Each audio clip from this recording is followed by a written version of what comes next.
Great. We are just ready to get started.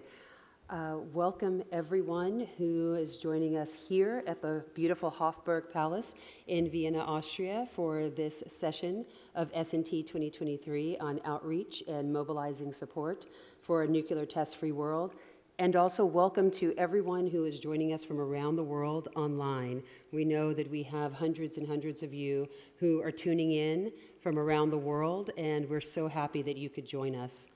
If you have been following our activities over the last week, if you have been following the events and the sessions here, you have learned a lot about the science and the technology behind ending nuclear tests. But what you may not have heard a lot about is how do we activate communities? How do we mobilize action to help us beyond the technical capacity, to help us change attitudes and change minds and encourage people to help us reach our goal of a nuclear test-free world. So that's what we're going to be discussing here today.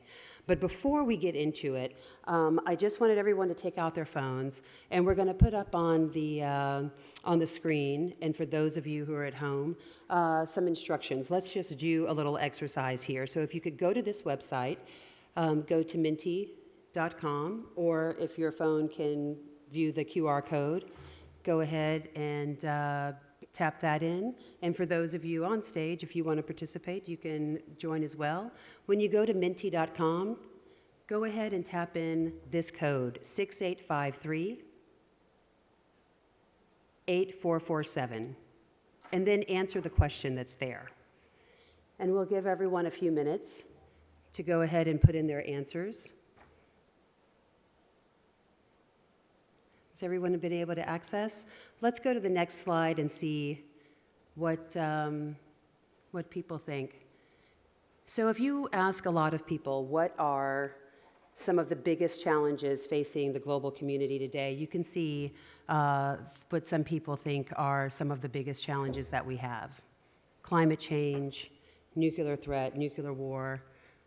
We have some other answers coming in, disinformation, the digital revolution, okay, nuclear buildup. Let's see if we have some more.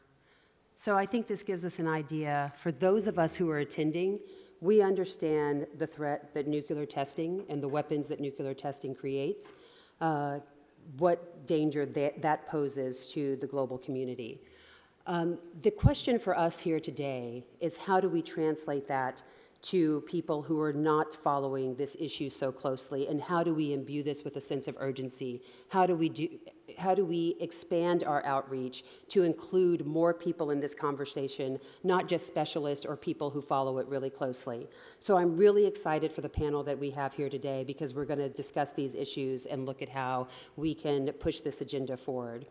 I'm going to turn it over to my co-moderator. I am Neice Collins. I'm a public information officer with the Comprehensive Nuclear Test Ban Treaty Organization, and I am so happy to introduce my co-moderator, who is Maggie Wanyege, who is a CTBTO youth group member and a staunch advocate and supporter of our mission to end nuclear testing. So Maggie will take it from here. Thank you so much. Okay. Yeah, I think it's working now. So I'm Maggie, and I'm going to be taking you through this wonderful oral presentation. And to start with, our first presenter will be Yunhwa Choi from the Korea Advanced Institute of Science and Technology, and she's a program manager from there. So Yunhwa, you can take the stage. Yeah.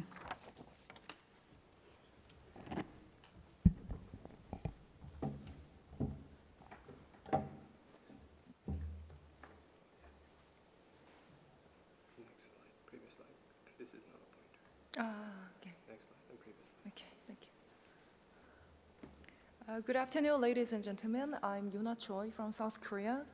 I'm a program manager of Nuclear Non-Proliferation Education and Research Center at CEST.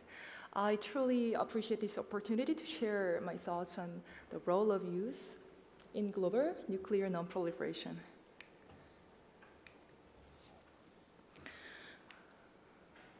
So here's the background of my research. The International Society has not seen a single nuclear testing conducted by major nuclear powers since 1996, but the potential risk of resuming nuclear testing proliferates as not just P5 countries, but also 4 nuclear-armed states continue to modernize their nuclear arsenals. So at this time, the only potential tool to regulate or control such states' behavior is the CTBT, but its legal status doesn't allow it to do actually that, because the CTBT has not entered into force yet. So since its establishment, the CTBTO has made every effort to promote countries' ratifications of the CTBT. And as an outreach effort, it created a youth group in 2016, which is dedicated to promoting the entry into force of the CTBT and the buildup of its verification regime. In the meantime, the United Nations adopted a resolution on youth, disarmament, and non-proliferation in 2019, which recognized the importance of youth engagement in nuclear disarmament and non-proliferation discussions. On this background, I explored how to raise awareness of the next generation on the importance of nuclear non-proliferation and the CTBT, and to devise ways to facilitate its youth group to support the goals of the CTBTO. So my question is, how could the CTBTO youth group make contributions to supporting the CTBTO's efforts for the entry into force of the CTBT?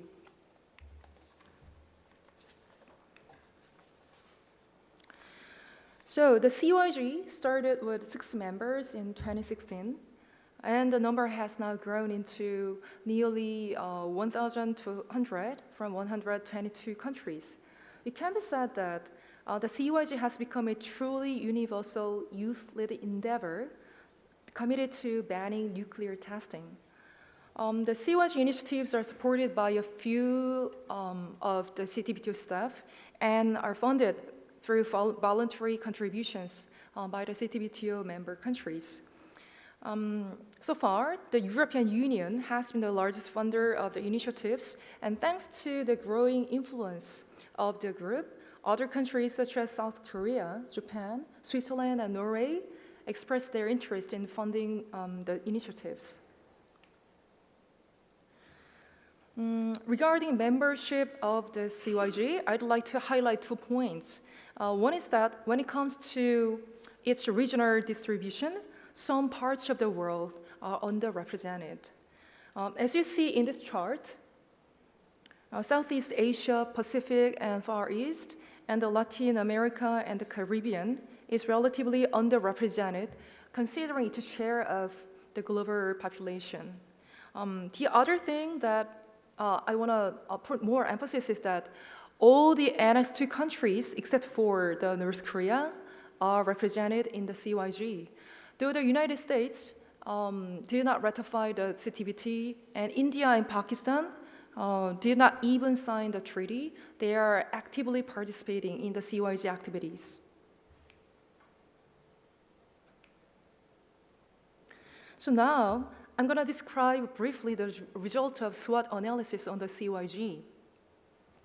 The strength of the CYG come from such factors as diversity of membership and background, strong commitment to support the CTBT, ability to communicate fast, and no serious national conflict of national interest among the members. On the other hand, it has its own weaknesses. As members take actions on a voluntary basis, it is quite hard to sustain the actions with a big turnout.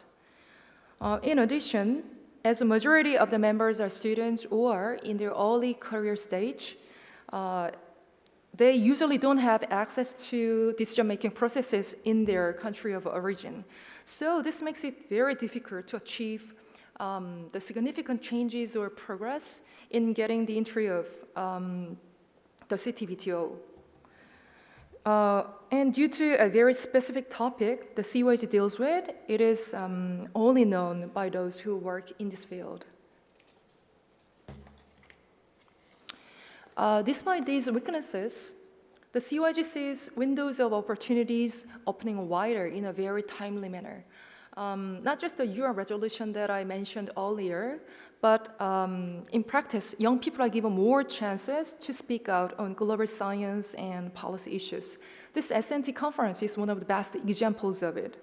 And another big opportunity is coming from the necessity of linking diverse global issues.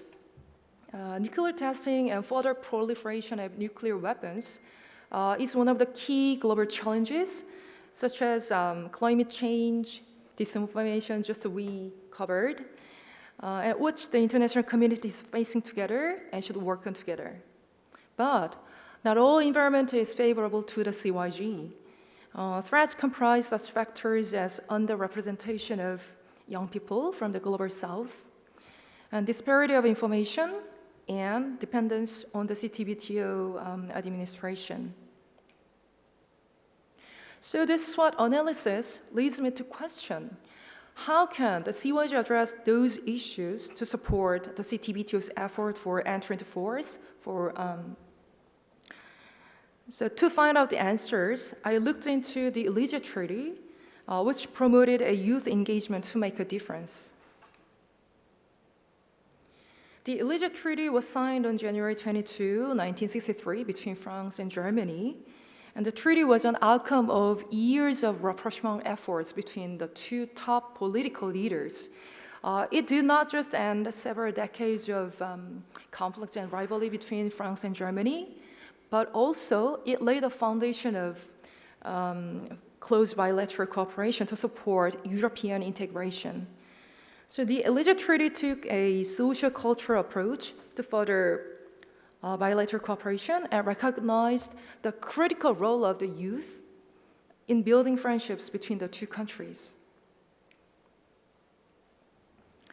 Thus, the treaty created Franco-German Youth Office in 1963 to build bridges between the two countries' cultures, generations, and societies.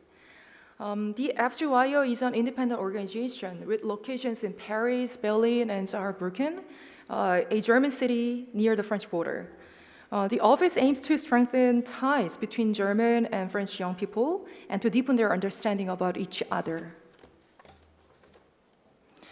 It has about 100 employees and is funded in equal parts by the German and French governments. As of 2019, its annual budget was 29.5 million euros.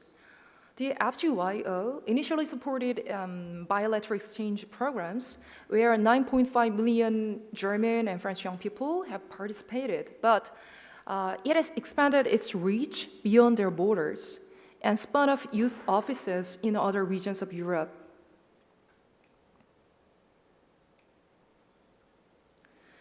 Then, how could the FGYO bring such positive outcomes?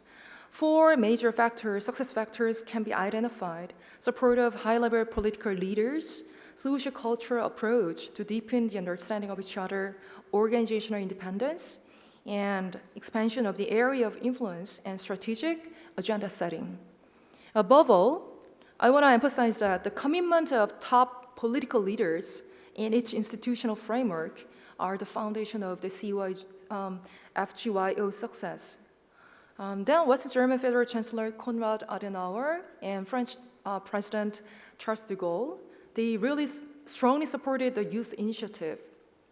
They wanted to consolidate a peaceful bilateral relationship by involving young people that would outlive any future political changes. In addition, the Youth Office as an independent organization is equipped with its own working staff and a regular budget for sustainable operation. So based on these success factors of the FGYO, I'd like to suggest 4 out-of-the-box policy recommendations for the CTBT youth group to achieve its goal of promoting the CTBT successfully. First, the CYG needs to go beyond its current boundary of activity.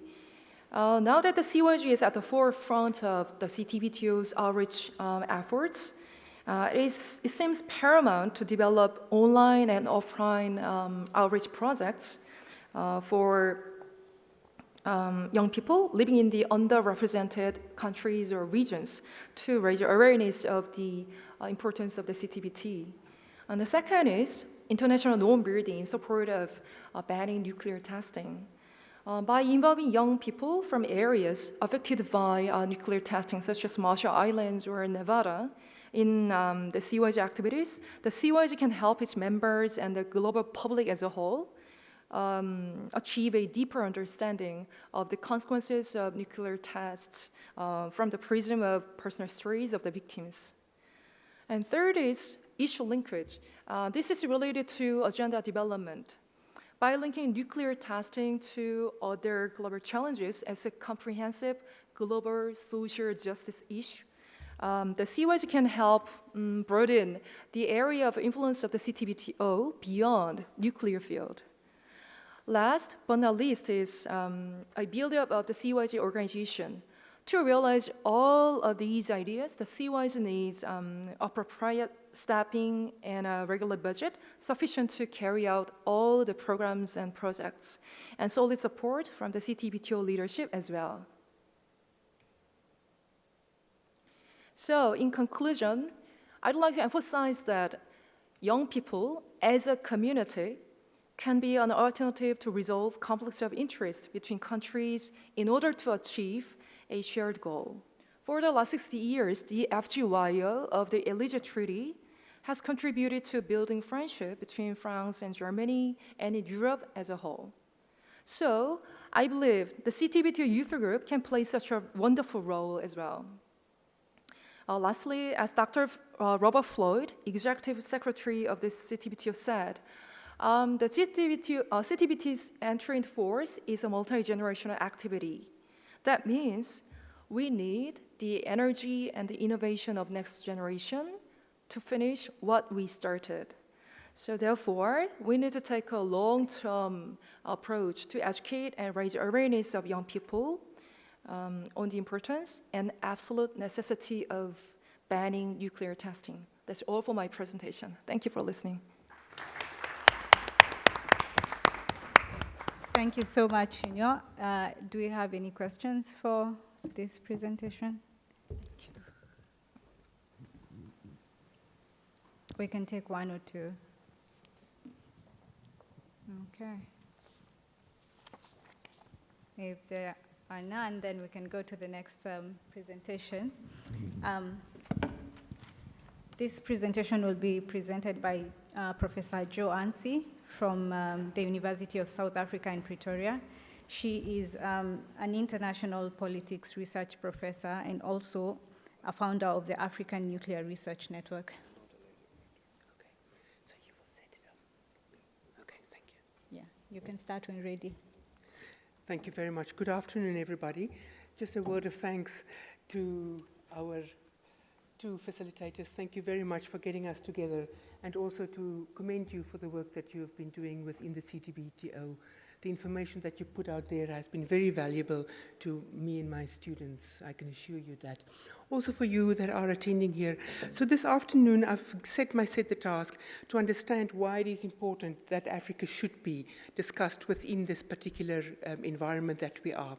Africa has had specific experience of nuclear testing on its soil. We've seen the French tests, the underground and the atmospheric test during the 1960s. And of course, then also South Africa's nuclear weapons program that had conducted one test in the South Atlantic with Israel, as well as the development of a nuclear test shaft in the Kalahari Desert. And then also, we still sit with the situation that Diego Garcia, which is regarded as part of Africa, has a US military base. In other words, a nuclear armed state that is operating within that area. And then finally, a point I would like to make is that we see that Djibouti is one of the most militarized areas, or at least country, on the African continent. It has about 6-7 international military bases, which means that a number of nuclear weapon states are operating from Djibouti. But we must be mindful that the continent is a nuclear weapons-free zone. But still, we host those militaries, but we must also be mindful that they are not allowed to have any nuclear weapons here. But it sends out the signal that we are tolerant of these states on our soil in Africa. Just to give you an idea of what I'm talking about, on the top left, we see the Sahara, the test that France conducted. The South African test will give you an idea in the South Atlantic. And then the location of South Africa's nuclear test area, which was rendered useless once it was discovered in 1979. And then the location of Diego Garcia, and just to point out the foreign bases that we have. So what I would like to do this afternoon is to position the CTBT within Africa's developmental agenda, to outline and assess a little bit about the cooperation that is taking place, and to perhaps also see what else do we need to do. How can we take this over the edge and really make it a treaty with solid roots in the 20th century, but also make it a robust 20th century regime. So what we see is that the continent has a strong commitment to the peaceful use of nuclear energy that emanated from this period in the 1960s, where African states realized that the impact of these tests had an intergenerational effect. So we see the continent's commitments plays out in the NPT, the CTBT, the ban treaty that is the latest. And on Monday, we had the wonderful announcement by Somalia that it will also now sign and ratify the CTBT, which means that the continent is now one of, I think, 3 states left that needs to sign up, which I think is a fantastic announcement that was made here. But for us, where we can link the CTBT and its monitoring and verification system to Africa is, first of all, to make it also part of the developmental agenda. Rightly so, the CTBTO, the treaty does not have a specific developmental agenda. But the beauty of science is that once we have the data, we can transport it to civilian users. And for me, I see the future of the CTBT as a developmental treaty also. Not only monitoring deviant state behavior, but also using that data, the wonderful collection that has been compiled over decades, to be able to use that for the development of Africa. And 2 major aspects for Africa's development is the African Union's Agenda 2063, and of course the UN Sustainable Development Goals. Now, what we've seen during the COVID phase or the pandemic is how important the peaceful use of nuclear energy was in addressing and preventing the spread of the pandemic. Similarly, we can surely use some of the existing technologies and data that is available, and I'll get to it. What we see within the African continent is that the Pelindaba Treaty, or the treaty that made Africa a nuclear weapons-free zone, has an agency. Let's call it Africa's IAEA. And the AFCON has, over the past 2 to 3 years, really institutionalized itself. First of all, the commitment by a good secretariat, and secondly, the growing awareness on the continent, especially amongst leaders, that the peaceful use of nuclear energy can have this accelerated developmental impact. So AFCON has signed a number of working agreements with the CTBT, and the IAEA, AFRA, which is an IAEA and African mechanism, and then the Forum for Nuclear Regulatory Bodies in Africa, and UPANAL, which, as you know, is the Tlaleloko Treaties implementing agency. Moving on, and just a little bit about the CTBTO regime. For me, it is a unique regime compared to other regimes. It has real-time science that can be used in the service of humanity. The unique and extensive global monetary system helps us to make that or declare that a global public good. And once we declare that and declare this CTBTO system as a global public good, we are akin to what we've seen in terms of the Antarctic Treaty, where Antarctica is a global commons. So that means that it is for the safety of humanity and the future of humanity, it is awarded a similar type of status. And we start to think differently about it. So here we see that the CTBTO regime confirms that science and technology is not value-free. It's not value-free in what do we do? Do we just sit on the data? And in this era of open source data, it is then an enabler of development. How can African states then use this? And I will get to that. If we continue with a section on cooperation, the first one is that Africa remains normatively committed to the CTBT. And I've alluded to this earlier. So we see a few holdout states, Egypt, Mauritius, and South Sudan. We can get to that later. So the CTBTO is present on the continent. So there is a mutual respect that takes place. Africa is fully integrated into the regime by a number of stations. Now, I would like to see those stations, although they are under the CTBTO and the system here from Vienna, let's turn that around for Africa's development and not only for the purpose of nuclear bans testing. So, previously the Secretary General Zarbo, who was an African, or is an African, says that Africa plays a key role in this, and he cited the number of facilities that the continent already has, and the number of seismic stations, etc. So we already see that there is a mutual respect from the CTBTO and the continent. So how can we then get closer cooperation so that we take this treaty, but also the continent forward? One thing that I've seen an increase in is the number of education outreach programs. So we also need to do that on a wider scale in Africa.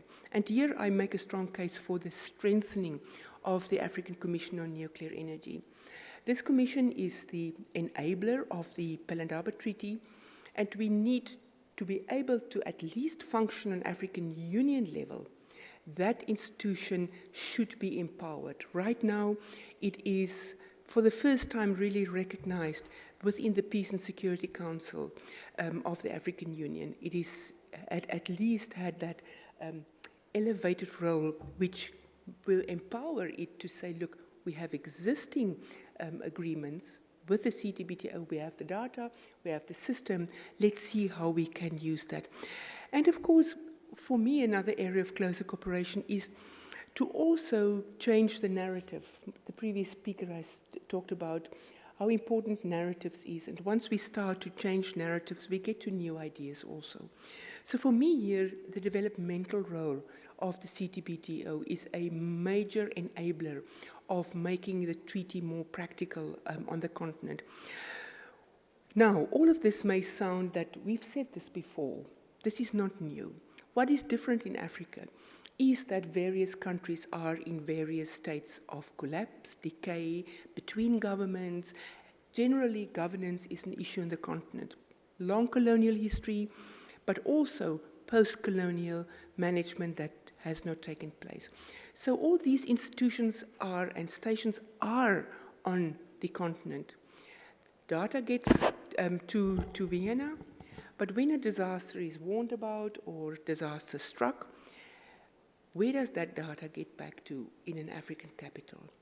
And there the strengthening need to take place. That dedicated scientists are collecting the data at the CTBT stations, but that communication needs to take place. Now, my second call then is, besides making this a developmental treaty, is that the communication about this should change. And here we've talked over lunch about the importance of learning from other regimes. The IAEA has a comprehensive document on communication on nuclear energy. Sometimes, and we know that even from our own context back home, there is an immediate negative reaction to nuclear energy. So we can learn from the IAEA how to communicate matters on nuclear, how to communicate the benefit. In my country, if you ask the average South African what is the CTBT, it will not necessarily, people will not know it. If you say, for example, should we not have been warned about the recent earthquake, everybody said yes. We had one about 2 weeks ago. And I'm sure those kinds of events are picked up in Vienna at the VIX Operation Center, but it was not communicated. So how do we close that gap? Strengthening governance, strengthening communication, by also being able to reach out to youth groups, young scientists, and this has been said repeatedly. And then, of course, disarmament and related education, which we know that the UN has adopted specific decisions or resolution on. The CTBTO is a democratic institution or a democratic regime that gives all members on an equitable basis access. And this is unique. Even those that are not party to it benefit from it. And I think this is a message that will appeal to Africa, where we are very mindful of the need for democratic and accountable decision-making. And here, the message of the IAEA's communication strategy is it must be open, evidence-based, there must be a feedback loop, and it must be appropriate, and, of course, timely. So rather than establish new and existing monitoring stations for early warning and disaster management within countries, I think the message could be to say, but the data is available. Let us train together, but let us then use this data. And that money that could have been spent there could be wisely spent either in an educational program or then when it is most needed. Right, so we can, I think I've spoken to this, and one thing as a political scientist that I would like to make is that we should perhaps give AFCON a permanent seat on the Commission. I know it's a lot asked because only states that have signed up to the CTBT can sit on the preparatory commission and serve on the advisory and working groups. But I would like to say, please, can we get the African Commission on Nuclear Energy on this so that we have African presentation, but also to get more information down to the continent. Also, let us also be mindful that several African states are in various stages of development. Some states have a solid scientific base and are really putting a lot of money into that, but we need to get the message out. We must be mindful that the civilian application of science and technology, even though it is for this nuclear environment, has strong appeal and a developmental dividend which we can benefit from. Also, a new development has been the establishment of the African Continental Free Trade Agreement. To be able to do that, to open up, we also need some data and monitoring activities. There is also the possibility that the continent can become a route for new non-proliferation activities. I don't know what the science at the CTBTO will say about that, but let us be mindful what is happening on the continent, the continental ideas, the practical developments that are taking place. Let us look at areas for closer cooperation. There is still a need to see what has been the legacy of the South Atlantic Test of 1979, even the French tests in the Sahara. That the extent, the radiological impact of that should be communicated. Some countries are not keen to share the data, but I'm sure that we need to have at least some indication of what has been happening. Also, for Africa, we've seen a number of nuclear-powered ships around the continent. That will probably be the future of shipping, and we must be mindful that those activities must be tracked. Simply because for Africa as a free trade agreement, Madam Chair, 1 minute please, if I may. that there is also then a tracking and tracing to implement the Pelindaba Treaty, disaster management, the prevention, the early warning. And this is something that I think for African states must be the realization that the CTBT offer that, and let's make this work. And of course, on a greater scale and a greater timely scale, the Rift Valley is very unstable. And how can we, for the future generation, see what will be the impact of this? And the CTBTO has the data. If we can start a discussion on that, get younger individuals involved and interested in that, it can also have a developmental impact. Then, of course, we don't know what will be the impact of artificial intelligence on the CTBT regime, on the monitoring and verification. And this is a discussion that we in Africa should clearly have, and I'm sure that the CTBT has that discussion, and there must be a meeting of the minds between us. And then communication and involvement of those audiences beyond states. Sometimes those in civil society are more active, more proactive than state institutions. And here, working with NGOs that are in the developmental field, that can perhaps also have a seat at the CTBTO table, that are interested in this, can perhaps be part of making this a truly 21st century treaty. Let me end here. I look forward to your comments and criticisms, especially the criticisms, so that we can learn from one another. Thank you, Madam Chair. Thank you. So much. I think we can take one question from the audience here. Okay. Sorry, just wait for the microphone so that our guests at home watching can hear you. Thank you so much for your presentation. I'm not sure related to the recommendation that the CTBTO doesn't complete the installation of the infrastructure around the world.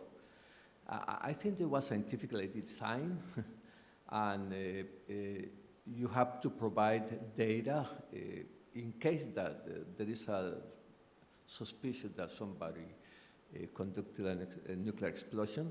You have to provide data. The data should be traceable. There'll be transparent. There'll be explicability. Then I think that we lose some of these aspects when we reduce the CTBTO infrastructure.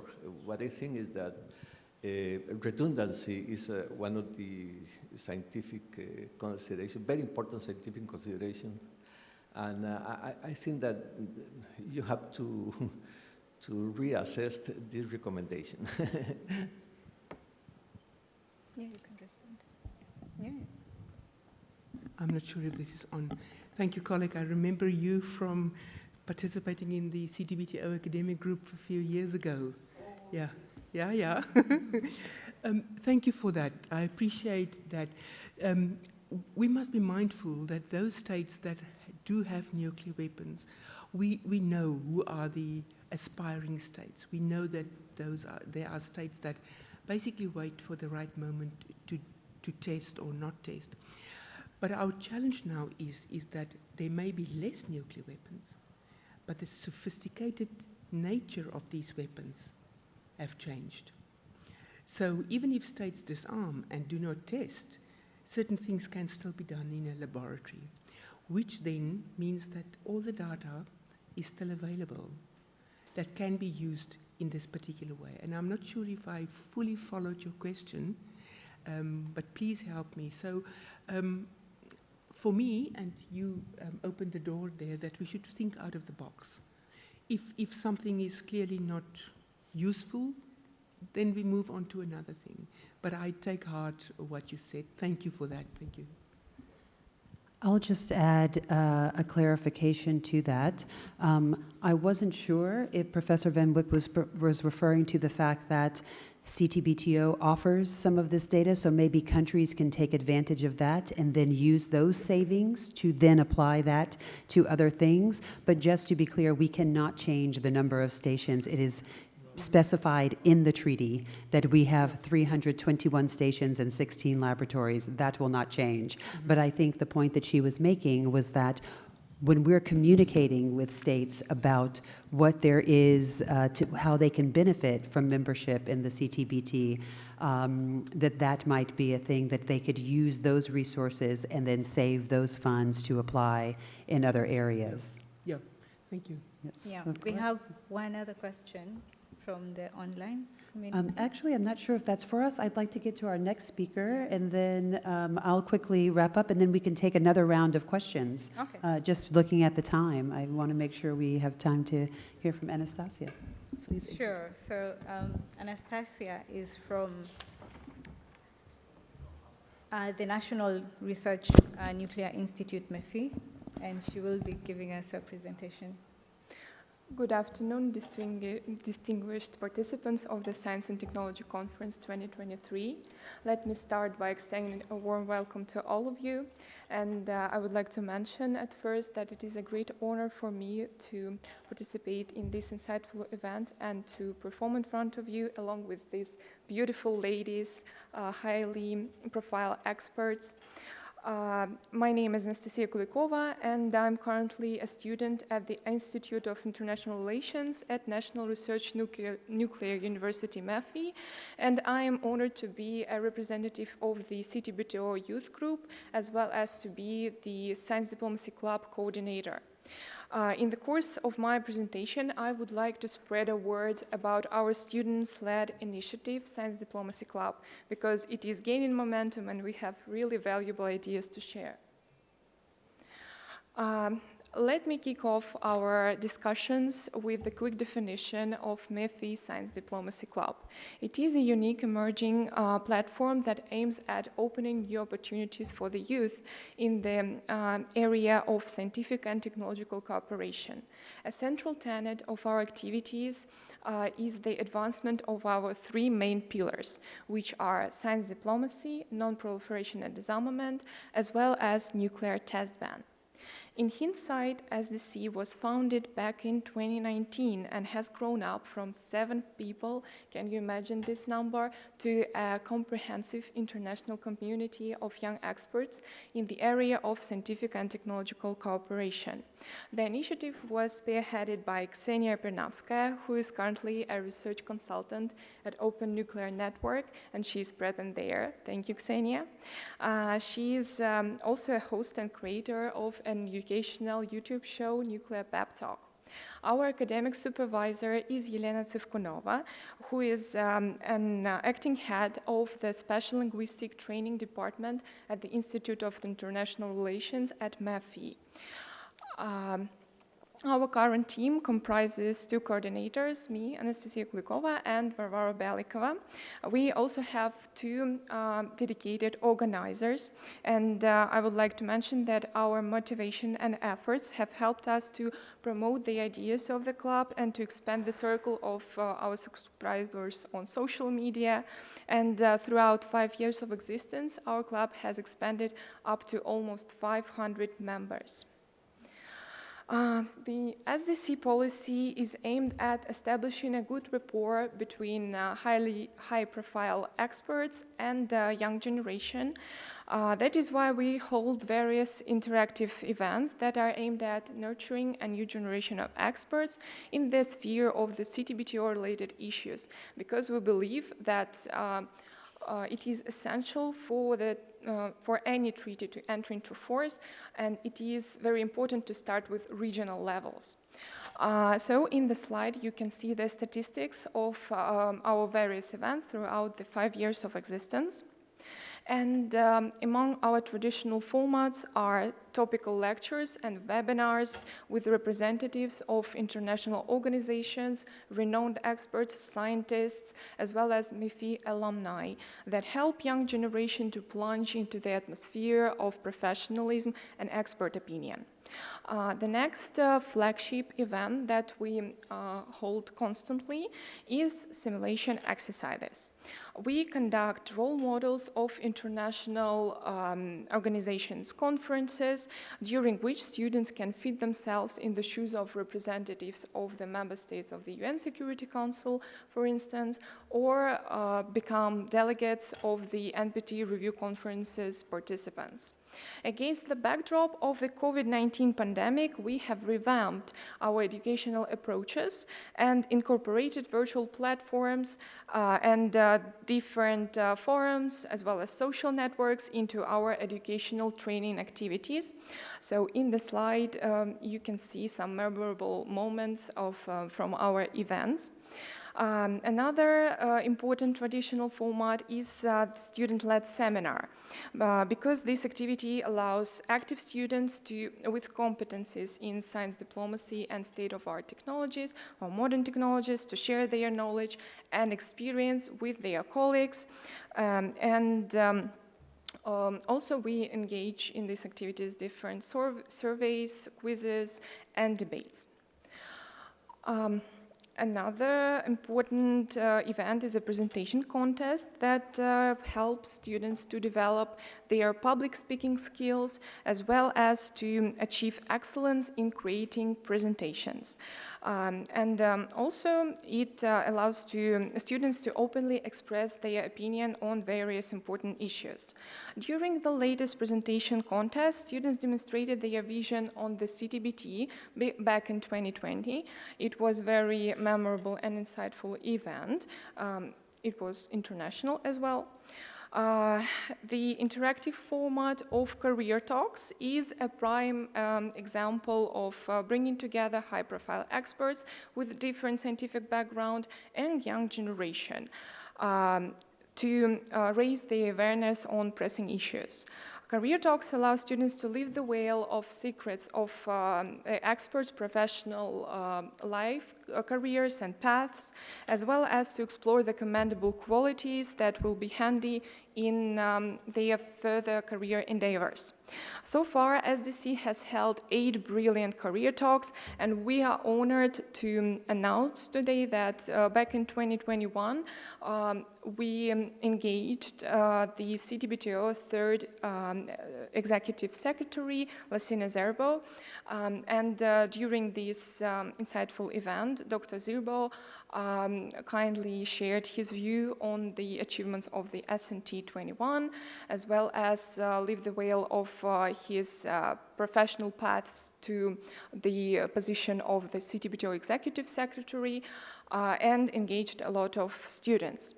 One of the biggest cross-domain events that have been held recently under the aegis of MEFI and the SDC was the third International Science Diplomacy School, which started its work on the 4th of October back in 2022. And we are proud to announce that students had brilliant opportunities to attend various lectures dedicated to science diplomacy, nuclear diplomacy, and international scientific cooperation. Let's go there into details, because this school has lived up to everyone's highest expectations, and the statistics presented in this slide is really staggering, because we involved 30 students from 6 countries into our activities. They also defended 6 projects in the course of the third International Science Diplomacy School. The topics are future fusion, sustainable development goal number 7, nuclear collaborations, nuclear fuel cycle, the Middle East nuclear weapon-free zone, as well as vaccine diplomacy. So you can see that topics are very relevant. We also engaged 17 experts and 4 mentors to supervise our students in the course of the school. The agenda was very busy, because we conducted 8 lectures, 4 seminars, and organized 3 excursions for students to observe state-of-art technologies in the field of peaceful uses of nuclear and thermonuclear energy. We believe that large-scale events help us to establish precious ties not only between students and high-profile experts, but also between different countries, and to bring about the frank exchange of views on pressing issues. There is no getting around the fact that SDCs has always actively participated in the CTBTO events, even before the establishment of our club. For instance, back in 2017, we held the first CTBTO youth group conference under the aegis of MEFI in Moscow. Throughout its 5 years of existence, we have actively participated in each CTBTO activities, and during the latest Science and Technology Conference back in 2021, me and my colleague Varvara Belikova spread a word about Science Diplomacy Club for the first time. Our project was SDC Building Bridges. Another flagship event that I would like to mention there is SDC's presentation contest dedicated to the CTBTO-related issues, and the first one was held in 2019,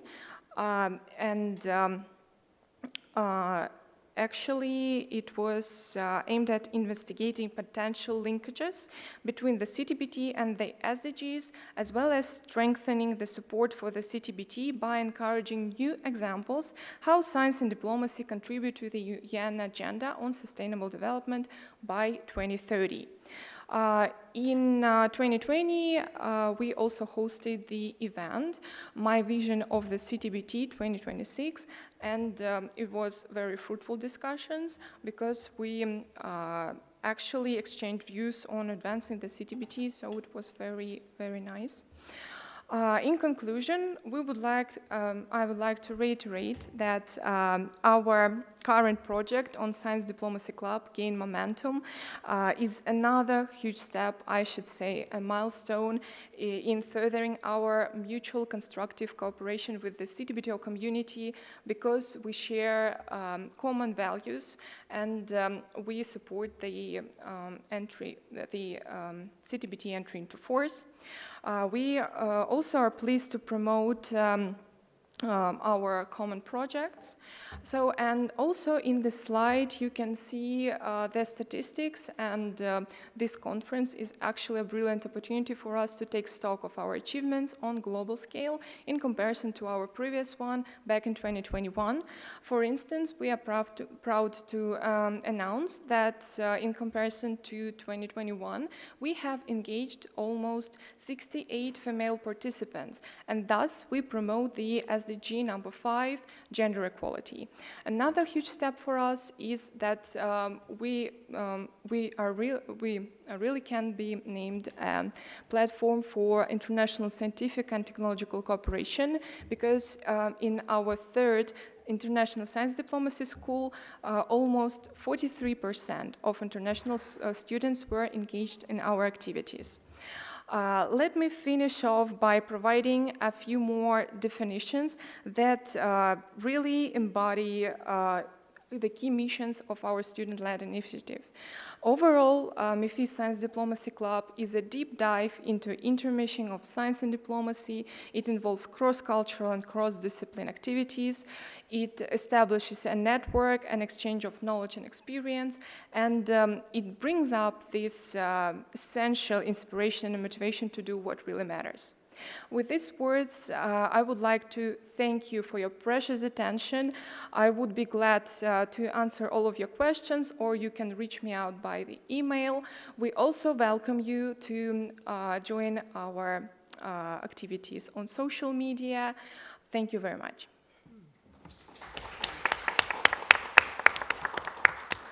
Thank you so much, Anastasiia. I think we will have your presentation, and then we can take all the questions afterwards, right? Great. Yes. I'll present, and then we'll see if there are a round of questions. Okay, Perfect.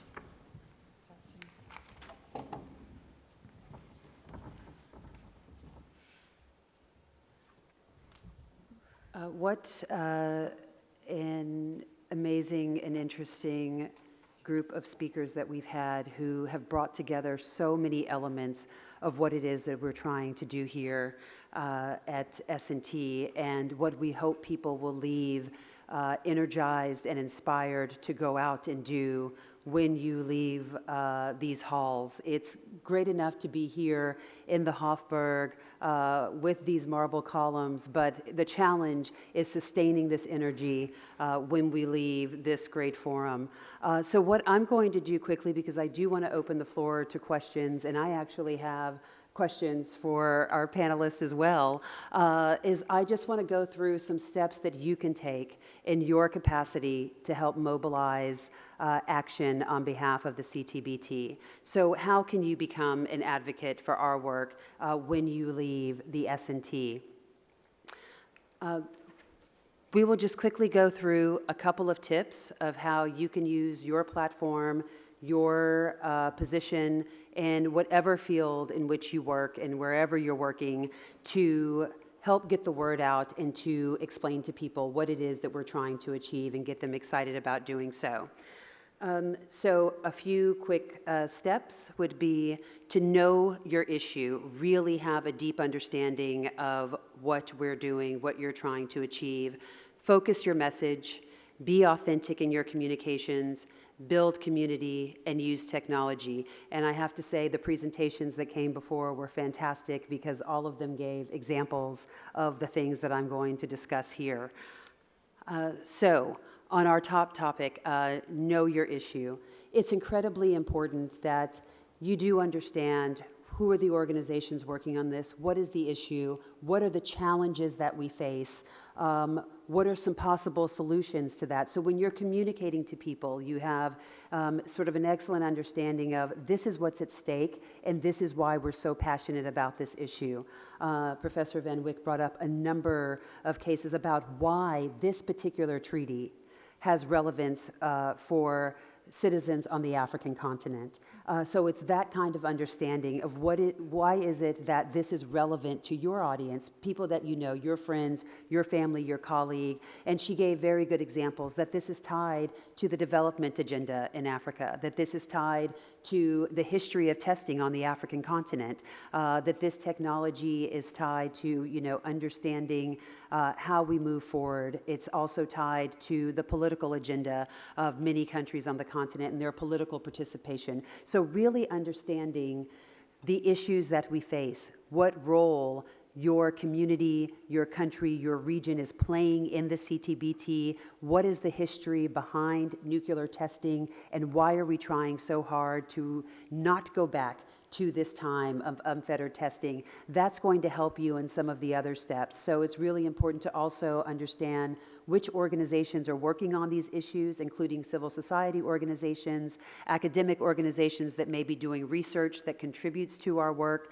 as well as the work of the CTBTO in terms of capacity building, outreach, many civil society organizations that are working on this. And so that will help give you a better understanding so that when you're engaging people on these issues, you can really speak confidently about what it is that we're trying to accomplish. We also want to look at how do we focus our message. There are so many aspects to nuclear testing and to what goes into the work that we're doing that you may not feel confident talking about the science behind it. Maybe you're not a hydroacoustic engineer, which would be about 99.99% of us in the world. So what is it that drives you to do this work? It could be focusing on the health impacts of nuclear testing. Maybe it could be focusing on the way that it undermines peace and security. You could focus on the money that goes into building nuclear arsenals, money that could be used for development, money that could be used for education. So really sort of think about what are the issues that speak most loudly to you, because then you can really focus on that messaging and use that when you're engaging with people, because that's what you're most passionate about.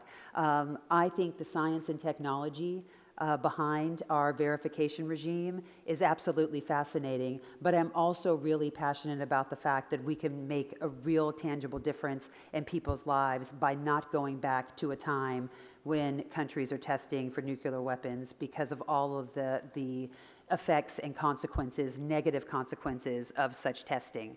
So that's what I really like when I'm talking to people about the work that I do, when people are like, oh, well, what does that mean? You work for CTBTO, what's that about?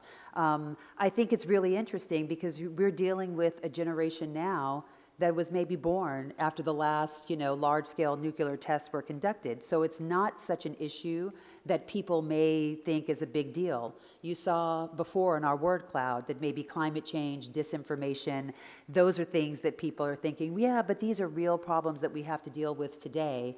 And so they may not feel a sense of urgency around nuclear testing. And so I think that it's important that we point out some of the real issues that when countries conduct nuclear tests that we have to face. Also looking at how do you use your voice. You don't have to go out and use the same language that the executive secretary would use. You don't have to use sort of the scientific language. What's really important is that you're using your authentic voice, that you are coming from your area of discipline, from your area of knowledge, because that is what is going to be relevant to people. So when you're messaging with people in your communities, in your classrooms, on your platforms, I think because people want to know why you care. If you're a friend of mine, it's fine if I read something that someone at an organization says, but if a friend of mine says, or a family member, or one of my sisters says, you know what, I've been working on something and I'm really interested in this issue, I want to hear from them in their voice, why it matters to them. So really bring to the table your authentic self and why you care about this issue. You don't have to sort of repeat the language that you hear here, but really bring your own sort of stamp and view to that communication so that people can understand what you're excited about. This is why I think the initiatives that the youth group that Yunhwa was talking about, how do we up-level the youth group? How do we use lessons learned from previous incarnations of youth involvement and youth engagement? Anastasia's example of a science and diplomacy club. These are people who are doing things from with their own authentic voice, from their communities, student-led initiatives, and this is what allows you to grow from 7 members to over 400 members in just a few years, because people are interested in what you have to say, and not necessarily that you're trying to be sort of a mini Dr. Floyd. He is fantastic, but you don't have to be him to be effective. You also want to build community. Some of the examples that we heard are absolutely phenomenal, because it is this idea of getting in a group of students who care about these things, figuring out how you can build support for the CYG to have further capacity to reach more people. This is the basis for any type of grassroots activism. You know that throughout history, the changes that we've seen take place in the world generally don't come from the top. They come from grassroots movements of people at the grassroots level saying, we want to see change and we will not wait to see it happen. So when you talk about student-led initiatives of young people saying, you know what, we know the dire consequences of nuclear testing and we are not going to go back to that time. We refuse to go back. And so this is what we are willing to do to educate people, to activate people, to inform people, to engage people. That is where the real power lies in you all leaving this conference and going out into the world and being advocates for the CTBT when this conference is over. And you don't have to wait another 2 years until we're back here to keep doing that work. That's where the real challenge is in the 2 years between science and technology conferences. How do we keep that momentum going? One of the things that Anastasiia pointed out I loved, because it speaks to one of my last points, and that is we have so much technology at our hands now. You can use that technology. They have a YouTube channel. That is fantastic. They have done seminars, they've done webinars. You can connect with people all over the world. This is incredibly important in activating our people who support us, our constituents, our stakeholders. You know, when Yunhwa was talking about looking at examples, you know, from the past, how can we take that knowledge and that information and apply it, you know, to comprehensive test ban, you know, a comprehensive nuclear test ban today? And then how do you communicate that to people? We know that with social media, we have so much power to create engaging content. You can do polls, you can do quizzes, you can ask people a question to get them engaged, to get them, you know, excited about what you're doing. You can host a YouTube show to educate people about what you're working on. I thought it was very interesting when Yunhwa was saying that the CYG membership, there were such, you know, sort of disparities between regions, and I thought that was very interesting because some of the regions that have experienced some of the most dire consequences from nuclear testing, you know, East Asia, South Asia, the Asia-Pacific region, for example, we don't have a lot of presence there. So how can we up-level our membership in the CYG from these countries, from these regions that all have a stake in ending nuclear testing, and many of them know better than most what the effects are. You know, when Dr. Van Wyk was talking about the importance of activating the sort of political support that the African continent represents, the African Union has been incredibly supportive of this agenda. Also, how do we build on that support? How do we have closer cooperation?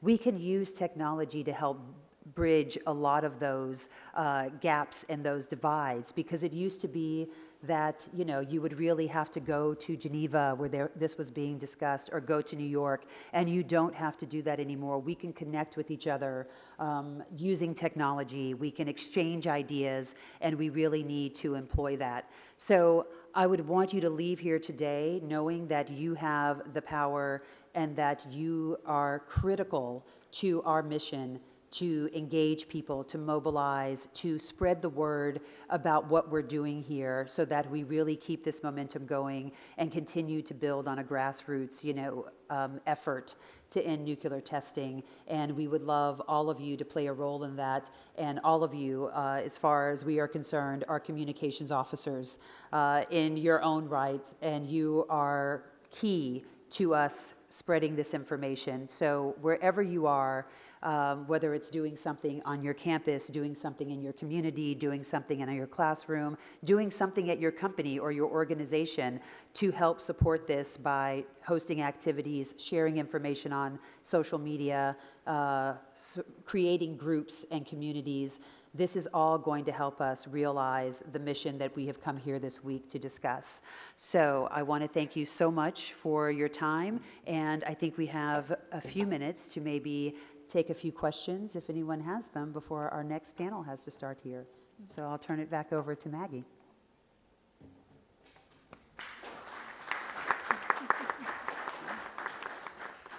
Thank you so much, Neice. Are there any questions? I don't see any online. Okay, yeah, there's one there.